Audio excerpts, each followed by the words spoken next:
welcome to Tales of Repetition Compulsion 10, or Torque 10.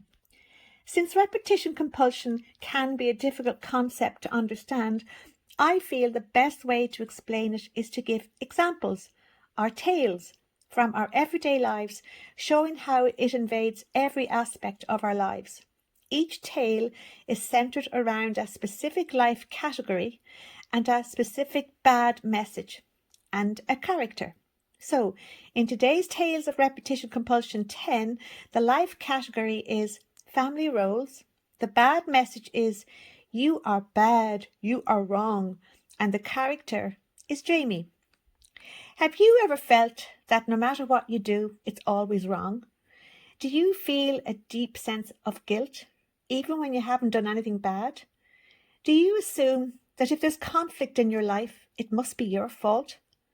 Do you apologize automatically, even when you haven't done anything wrong? If you answered yes to any of these questions, this story may feel very familiar to you. When Jamie was a child, family gatherings were tense and unpredictable. If an argument broke out between adults, even though he was only a child, Jamie was often singled out and blamed. He might be told things like, "If you hadn't said that, this wouldn't have happened," or "Look what you've started now."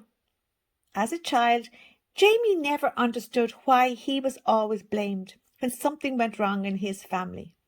No matter how hard he tried, he never seemed to get things right. He was always made to feel he was wrong. For example, when Jamie was only 10 years old, one evening during a family dinner, Jamie questioned innocently something that he felt didn't feel fair. It was only a simple remark. The room went quiet, and then his father snapped back, shouting, "Who do you think you are? Did we ask for your opinion? You are the rudest child I have ever met." Instead of being heard, Jamie was sent away and told to think about what he'd done. Jamie was made to feel that he was wrong for just giving his opinion. He was also shamed by his father, leading Jamie to think that he must be a very bold boy and a very bad boy. No one asked Jamie what he meant or how he felt. No one asked Jamie to explain why he felt the issue wasn't fair. Even though Jamie hadn't done anything wrong, his father made him apologize for being a bold boy. Therefore, is it any surprise that the message Jamie learned was that he was the problem? He was bad and he was wrong. Over time, Jamie learned that speaking up only caused trouble, that disagreeing meant he was wrong, and that conflict in the family meant he had done something bad. Jamie also learned that in order to keep the peace, he would always have to apologize, even when he hadn't done anything wrong. So when Jamie was a child, the bad message, "You are bad, you are wrong," settled in deeply into his subconscious mind. And as Jamie grew up, he continued to carry this bad message all through his teens and into his adulthood. If disagreement arises in any aspect of his life, Jamie always assumes it's his fault. So if we fire ahead now and we look to when Jamie becomes an adult, all right? He goes into his 30s, and is it any surprise, as I say, things haven't changed? Even though Jamie is an adult now, he slips into the same family role. During family discussions, he stays quiet, even when something feels unfair. If a disagreement arises, again, he assumes it is his fault, so he blames himself, and Jamie still goes around always thinking he is bad and he is wrong. So again, another time, one day as an adult at a family gathering, tension builds up between Jamie's father and Jamie's favourite uncle. Jamie begins to feel the familiar knot in his stomach, and to ease that anxiety, he immediately apologises to his father and his uncle. Jamie apologises for what? It was his father and his uncle that were arguing, but poor Jamie, even though he's an adult, he apologises. He assumes all the blame for the row again, even though he has done nothing wrong. Jamie ends up apologising for something he hasn't even done, but he does this as he still feels anything unpleasant must be his fault, as the bad message, "You are bad, you are wrong," is still running his life. Can you see how Jamie's adult behaviour in his family mirrors what he learned as a child? Can you see how his family role is to absorb all blame and to carry the guilt for his whole family? When Jamie keeps repeating this bad message in adulthood, he stays trapped in harmful family dynamics. He continues to accept blame, tolerate unfair criticism, and silence his own needs to keep others comfortable. Why does this happen? It happens because children learn what they live. What we learn in childhood becomes our normal, and as we become adults, we are programmed or compelled to gravitate to what feels normal for us, even if it harms us. So, in this Tales of Repetition Compulsion 10, we see how Jamie repeats the same family role, reactions and beliefs he learned growing up, even when they harm him. This is repetition compulsion. We are compelled or programmed to repeat harmful patterns we learned in childhood because, even though they are harmful, these patterns are our normal and they are what we feel familiar with. But there is hope. You don't have to continue on living like this, always repeating the harmful patterns you learned in your childhood. You can break free from the control of repetition compulsion and what I call the 6 bad messages. And when you break free, you gain self-confidence and the ability to say no to toxic situations and toxic people. You no longer tolerate being treated badly. You stop thinking the bad message, "You are bad, you are wrong." I can tell you all this with confidence as I broke free from the control of repetition compulsion and the 6 bad messages. My life is so much better now. I don't get myself into toxic situations. I don't let toxic or abusive people into my life anymore. And I did that for most of my life and it wrecked my life. So that's why I set up this channel, because what I'm telling you really worked for me. And I want to share it because I want your life to be better too. If you're stuck where I was stuck, under the control of repetition compulsion and the 6 bad messages, I'm telling you, you can get free of it and life becomes so much better.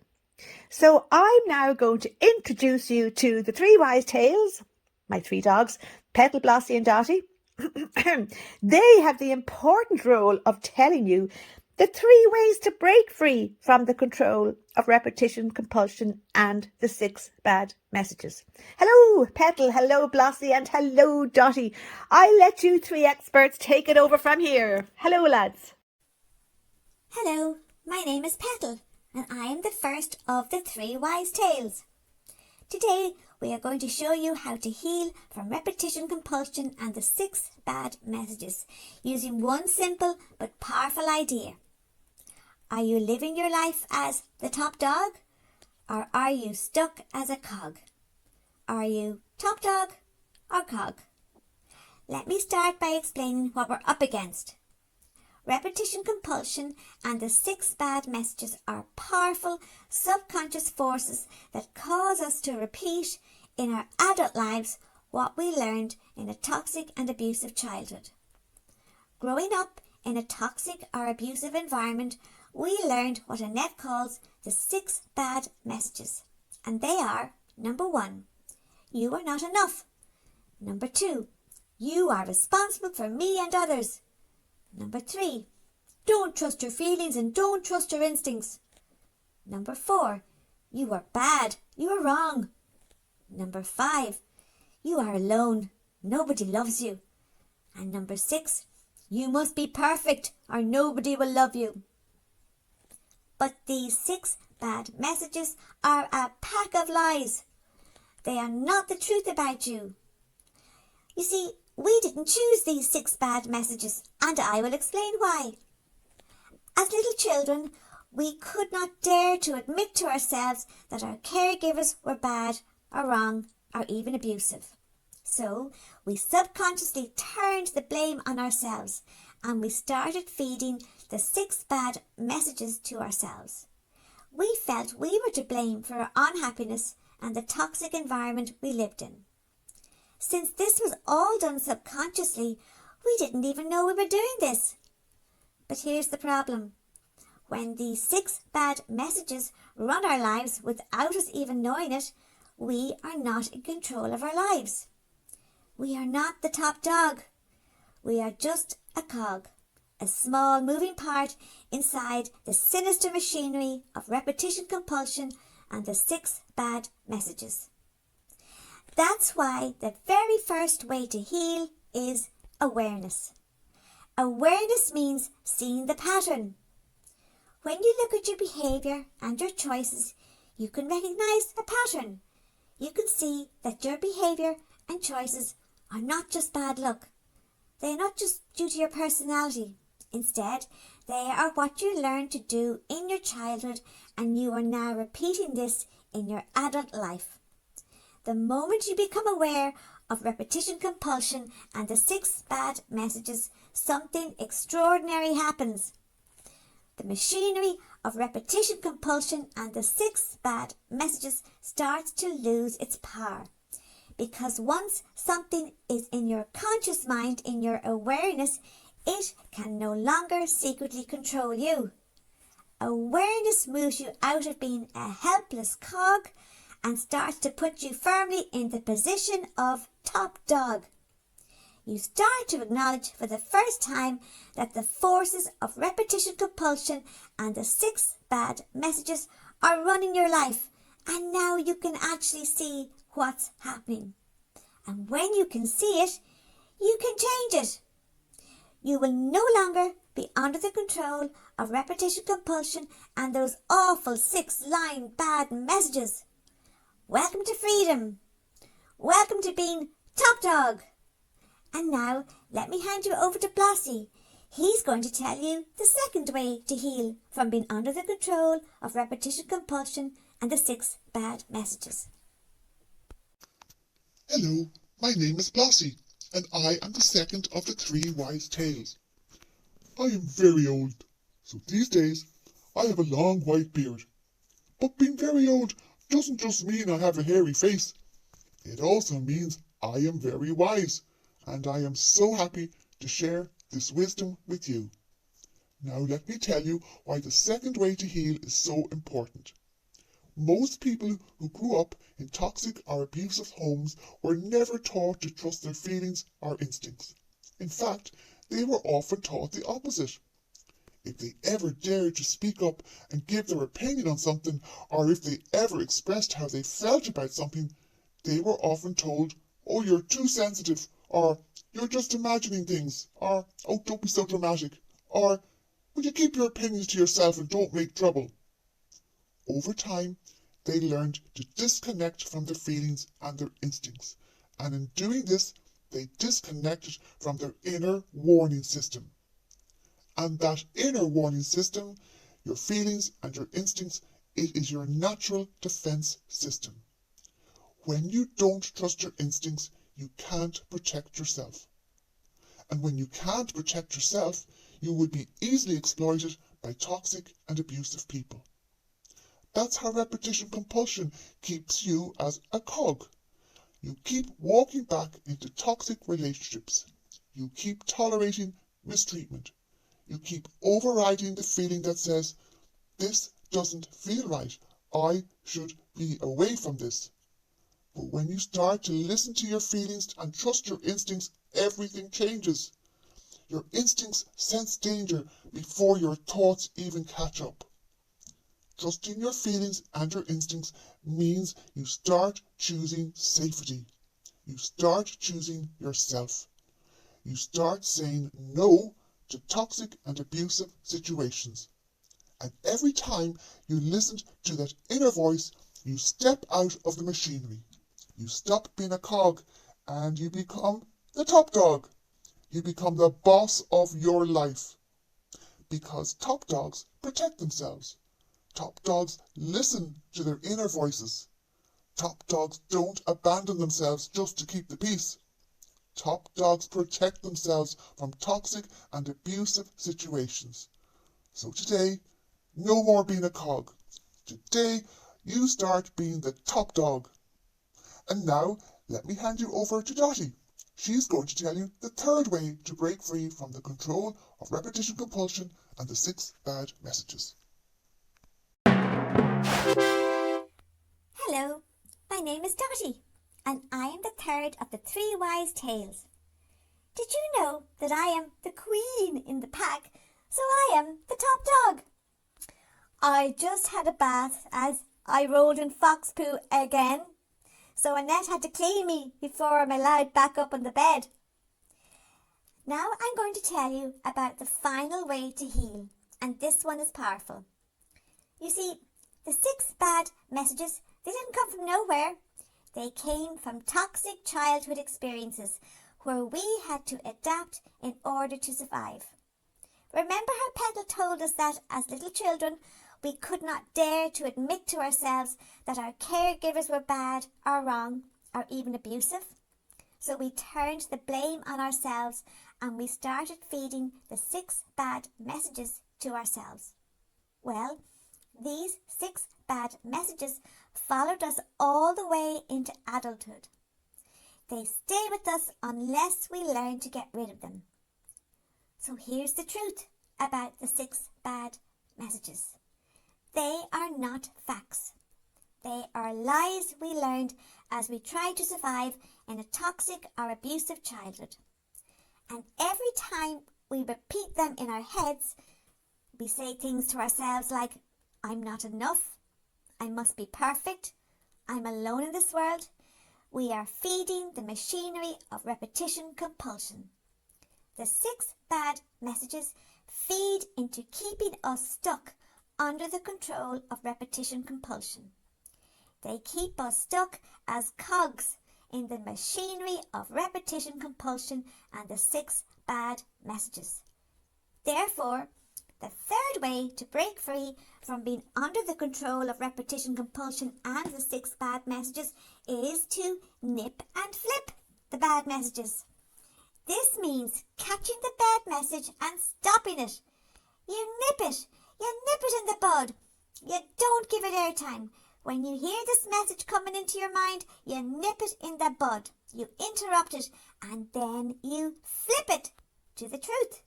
So, you are not enough becomes I am enough exactly as I am. You are responsible for me and others becomes no, I am responsible for myself. You are alone becomes I am not alone. People love me. I have lots of people in my life who love me. Now, you would probably say to me, you're a Dottie, but that's so obvious. But it's not obvious. And why do I say this? Because the 6 bad messages are fed to you from your subconscious mind. So you are not even aware you are feeding yourself these bad messages.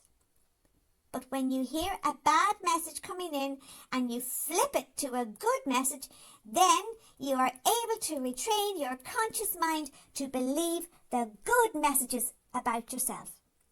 And it is very important to remember that you can control what you say to yourself with your conscious mind. You can retrain your conscious mind to believe the truth about yourself. You learn to really believe how you are a fine, good, wonderful person that deserves love and respect. Every time you nip and flip a bad message, you take your power back. You stop believing the lies that were never yours to begin with. And this is how you step fully into being the top dog. Because top dogs choose their thoughts. Top dogs don't let old childhood programming run the show. Top dogs are no longer cogs in a system designed to keep them stuck. So today, I want to finish by telling you a few good messages from the 3 wise tales. I want to tell you that you are not alone. You are here with us, and we are all learning to have better lives. And one more thing, the 3 wise tales want to tell you that we really,